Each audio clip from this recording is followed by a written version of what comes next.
Aj v posledný októbrový deň máme pre vás pripravený sumár najnovších udalostí z pôdy Katolíckej univerzity. Vítajte pri sledovaní televíznych novín. Na univerzite sa hovorilo o pentekostalizme v súčasnosti. Viac priestoru pre študentov v pravidelnom diskusnom fóre UPAC. V Ružomberku odprezentovali zborník o kňazovi a politikovi Ferenčíkovi. Terézia Rončáková novou docentkou na katedre žurnalistiky. Budúcich novinárov školil šéfredaktor portálu teraz.sk. Ján Dolný prednášal o Newmanovej idei univerzity. Puls rádio konkuruje ostatným univerzitným rádiám na Slovensku. Viete, čo je to pentekostalizmus? Práve tento rozvíjajúci sa smer bol totiž nosnou témou konferencie, ktorá do Ružomberka prilákala množstvo laikov i odbornú verejnosť. Nechýbali sme tam ani my s našou kamerou. Na medzinárodnej konferencii predstavili odborníci nový globálny náboženský fenomén. Konferencia prvá svojho druhu na akademickej pôde bola zameraná na predstavenie pentekostalizmu s dôrazom na situáciu na Slovensku. Je to viera, že nám dá Ježiš silu a podporu dosiahnuť ciele, ktoré nám stanovil. Najviac rozvíjajúci sa kresťanský prúd vo svete zahŕňa okolo 600 miliónov veriacich. Po roku 1990 sa aj na Slovensku začala táto forma kresťanstva čoraz viac prejavovať v spoločnosti a v živote cirkví.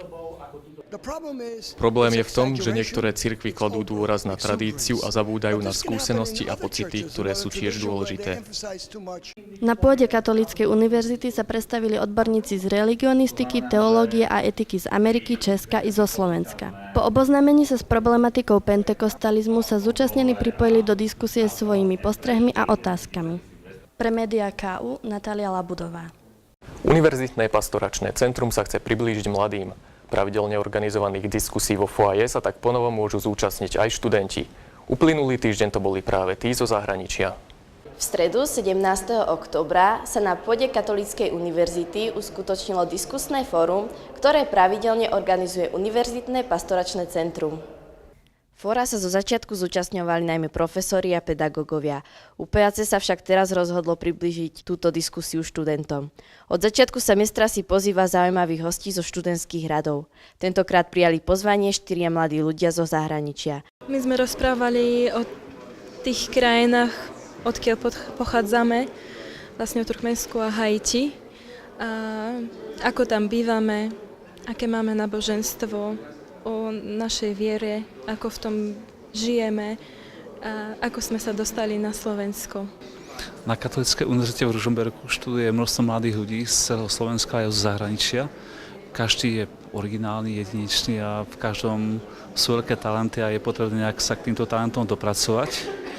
A preto aj, aby sme to nejak dosiahli, vznikla aktivita Univerzitné diskusné fórum, ktorá býva momentálne každú stredu popoludní od 15:30 v spoločenských priestoroch Pedagogickej fakulty.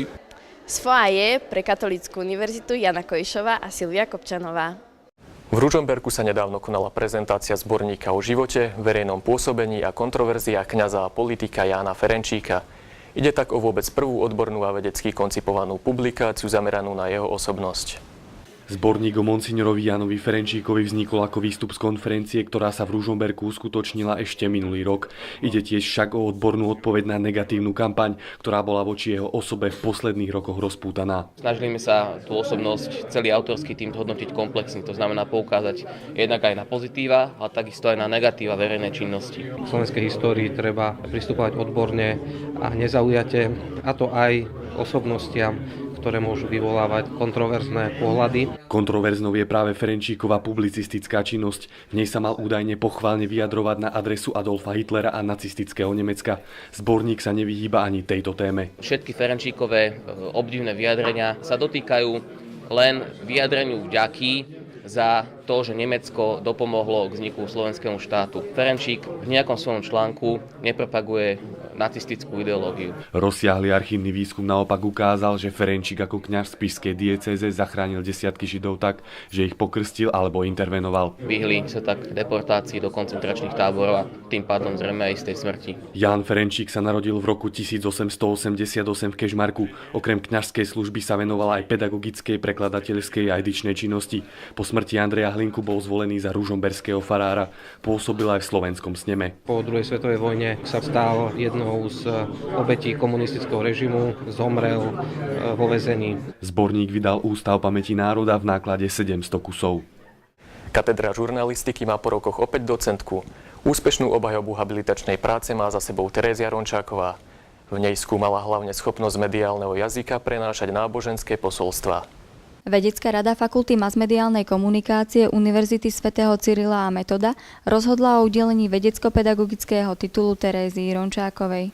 Vo svojej habilitačnej práci sa zameriavala na otázku vlastnosti mediálneho komunikačného kanála na prenášanie náboženských posolstiev. V habilitačnej práci som vlastne pokračovala v doterajšej téme prieniku náboženského a publicistického štýlu. Ten názov bol, či môže cirkev hovoriť mediálnym jazykom, ale podnázov bol prienik náboženského a publicistického štýlu 3. Veľký záujem o skúmanie náboženskej a mediálno-žurnalistickej komunikácie prinieslo niekoľko zistení.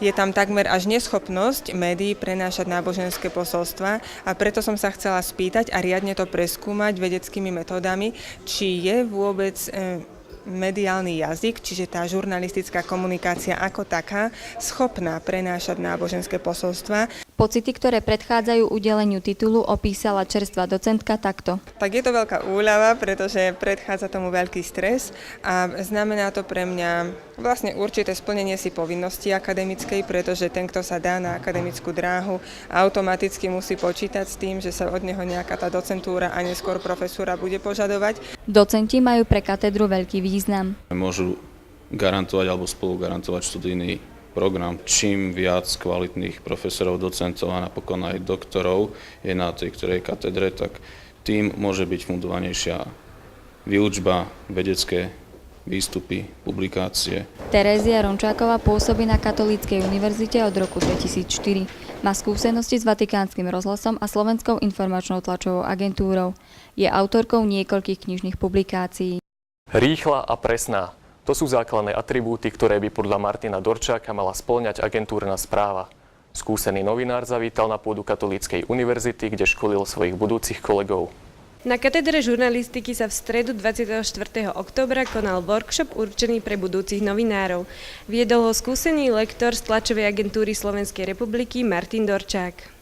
Workshop Rýchla žurnalistika bol zameraný na agentúrne spravodajstvo, ktoré smeruje rovno na web. O tom, že vedúci kurzu Martin Dorčák má bohaté skúsenosti, svedčí aj jeho novinárska prax. Už od prvého ročníka na vysokej škole pracoval pre tlačovú agentúru SITA, v súčasnosti je šéfredaktorom a manažérom na portáli Teraz.sk. Prednáška spojená najmä s praktickou časťou mala medzi študentmi žurnalistiky naozaj veľký úspech. Na vlastnej koži si mohli vyskúšať prax, ktorej teoretické poznatky získavajú na prednáškach. Počas tvorivej dielne okrem iného študenti prerábali policajné tlačové správy na agentúrne, ktoré sa dajú prečítať na webe, ale aj v rádiu. Pri správnom agentúrnom spravodajstve je dôležitých množstvo vecí, ale lektor vypichol tie najdôležitejšie. Najzákladnejšie sú dve veci, rýchlosť a presnosť. Správa musí byť rýchlo a musí byť presná, musia tam byť zdroje a správa musí byť zoradená systémom tzv. Obrátenej pyramídy, to znamená najdôležitejšie fakty vpredu a tie menej dôležité alebo menej čerstvé vzadu. Dorčák bol so študentmi spokojný. Niektorí pracovali lepšie, iní horšie.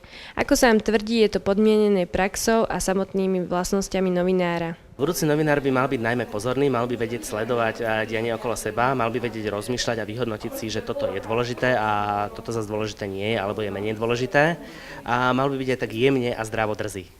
V druhej časti workshopu sa odohrala improvizovaná tlačová beseda, kde sa ocitol aj fiktívny minister pôdohospodárstva Ľudovít Jahnátek. Po improvizovanom zasadaní si účastníci opäť vyskúšali svoje praktické skúsenosti.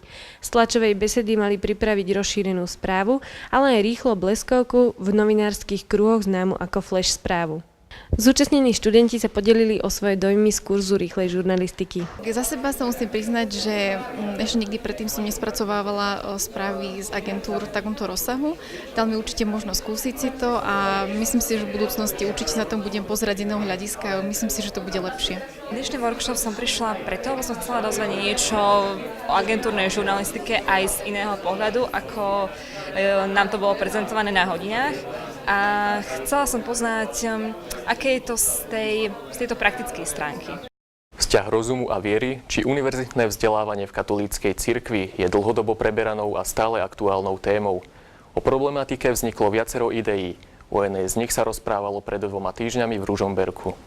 Prednáškou Jana Dolného o Neumannovej idei univerzity pokračoval program intelektuálnej formácie na Katolíckej univerzite. Konala sa v síni rektorov utorok 16. októbra. Obsah sa venoval zmyslu a poslaniu univerzitného vzdelávania a tomu, akú podobu má mať vzťah katolíckej viery a sekulárneho vzdelávania v prostredí Katolíckej univerzity. Univerzita v prvom rade by mala dbať o študentov, teda o ľudí, a nie akoby o samú vedu, samú o sebe. On hovorí, že na to sú vedecké alebo výskumné inštitúcie. Jan Dolný študuje na univerzite vo Washingtone, kde je doktorandom v odbore systematická teológia. Osoba kardinála Newmana ho fascinovala natoľko, že sa mu venuje vo svojej dizertačnej práci. Pre mňa osobne najviac rezonovala myšlienka roztrieštenosti, diverzifikácie dnešného poznania, kde poukázal práve na tú Newmanovú ideu, že je dôležité, aby naše poznatky boli zasadzované do širšieho kontextu a nie neustále ďalej a ďalej trieštené. Téma zaujala nielen študentov, ale aj obyvateľov Ružomberka. Táto prednáška mi doplnila informácie, ktoré som mala o Johnovi Paulovi Newmanovi. Páčila sa mi vlastne myšlienka pána Dolného, že vlastne titul kardinála pánovi Neumanovi pristane. Prednášky v rámci programu intelektuálne formácie prebiehajú vždy v utorok o 20. hodine na rektoráte Katolíckej univerzity. Konajú sa ako súčasť formačného programu kolégia, ktoré začalo svoju činnosť v novom akademickom roku 2012-2013. Do 11. decembra 2012 vystúpi so svojimi príspevkami spolu 8 pozvaných hostí. Pre Katolícku univerzitu Michal Kolčák. S časom prichádzajú skúsenosti. Aj tak by sme mohli charakterizovať pôsobenie Pulzrádia, ktoré každým rokom naberá na kvalite a profesionalite. Dôkazom toho je aj množstvo ocenení, ktoré sa jeho zástupcom v posledných rokoch podarilo získať. Pulzrádio vzniklo na konci letného semestra v roku 2005, vtedy ešte v amatérskych podmienkach, keďže Filozofická fakulta Katolíckej univerzity v Ružomberku nemala svoje vlastné rozhlasové štúdio. V ňom sa začalo vysielať v roku 2007 a tak tomu je až dodnes. Za 7 rokov si Pulzáci pripísali množstvo úspechov, ktoré sú tie najdôležitejšie. Pulzrádio sa zúčastnilo niekoľkokrát na súťaži amatérskych rozhlasových štúdií s názvom Radio Rally. Raz si odnieslo 3. miesto, raz 2. miesto a raz aj 1. miesto z tejto súťaže. Celoslovenská súťaž najlepších študentských rádií Radio Rally sa každý rok koná za účastím všetkých prihlásených a odborná porota počúva nahraté príspevky. Funguje to tak, že sa tam súťaží v rôznych kategóriách, napríklad publicistika, zvuky, hudobné piesne, potom sú tam reklamy, jingle. Je to takto v kategóriách a v každej tej kategórii môže to rádio získať počet bodov, pričom hlasujú zase tie ostatné rádia. Porota pozostáva z profesionálov a redaktorov najpočúvanejších slovenských rádií. Títo ľudia počas Radio Rally dávajú také odborné konzultácie, dá sa s nimi stretnúť, oni majú poznačené k tým príspevkom nejaké veci, čiže dávajú takú spätnú väzbu priamo tým tvorcom tých ktorých konkrétnych príspevkov. Absolútnym víťazom Radio Rally sa Pulzrádio stalo v roku 2011, práve na domácej pôde. Končí sa súhrn aktuálnych informácií z Katolíckej univerzity. Aj po nich pokračujeme v monitorovaní diania, ktorého sumár vám prinesieme v polovici novembra. Ďakujeme, že ste nás sledovali. Zatiaľ dovidenia.